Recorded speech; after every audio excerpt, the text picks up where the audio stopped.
Hi butterflies. Tiruttani முருகனே துணை. என்னங்க நல்ல கொண்டாட்டமான தீபாவளியா இருந்துச்சா?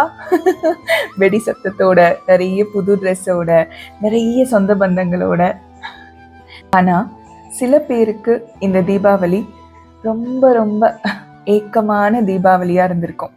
கரெக்டா? என்ன சரண்யா, நைட் டைம் ஆயிடுச்சு, தூங்க போறதுக்கு முன்னாடி மனசுல 1000 ஏக்கங்களா இருக்கு.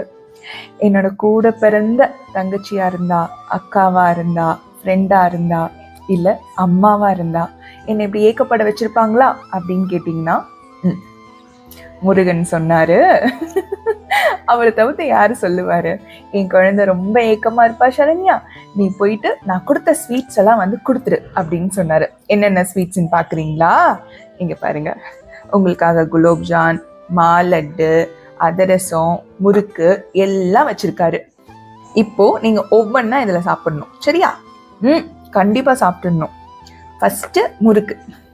இந்தாங்க முறுக்கு சாப்பிடுங்க. ஆ ஆ சாப்பிட்டீங்களா? கருக்கு முறுக்குன்னு இருக்கா? சரி, இப்போ மாலட்டு என்ன? சாப்பிடுங்க பொறுமையா, விக்கிக்கும். இப்ப அதிரசம் நான் செஞ்சதுதான், கொஞ்சம் பொறுத்துக்கோங்க. சாப்பிட்டீங்களா? இப்போ ஃபைனலா குலாப் ஜாமுன், சரியா? ஸ்வீட் எடு, கொண்டாடு. குலாப் ஜாமுன் சாப்பிடுங்க. எப்படி டேஸ்டா இருந்ததா? ஓகே, இது எல்லாமே உங்களுக்கு நான் அன்பா விர்ச்சுவலா கொடுக்குறேன். பட் இதே சந்தோஷம், இதே மனம் நிறைவோட நீங்க இப்ப என்ன பண்றீங்க? அட்லீஸ்ட் கொஞ்சம் சாப்பிட்டு நீங்க படுக்கணும், சரியா? எந்த ஏக்கமும் வேண்டாம். உங்க அம்மா சொன்னா நீங்க கேட்பீங்கல்ல, அப்ப நான் சொன்னா கண்டிப்பா கேட்க. ஐயன் பாத்தீங்களா, நீங்க சாப்பிட்ட பிறகுதான் சிரிக்கிறாரு. அது வரைக்கும் உம்முன்னு இருந்தாரு. என் குழந்தை ஒன்னும் சாப்பிடாம தீபாவளி அதுவுமா அப்படி படுத்து தூங்கலான்னு இருந்தா அப்படின்னு சொன்னாரு.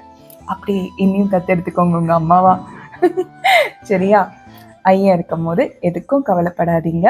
இந்த தீபாவளி அடுத்த தீபாவளிக்குள்ள நீங்க என்னெல்லாம் மனசுல நினைச்சீங்களோ எல்லாம் நிறைவேறட்டும். நன்றி, வணக்கம். ஹாப்பி தீபாவளி. திருத்தணி முருகனே துணை.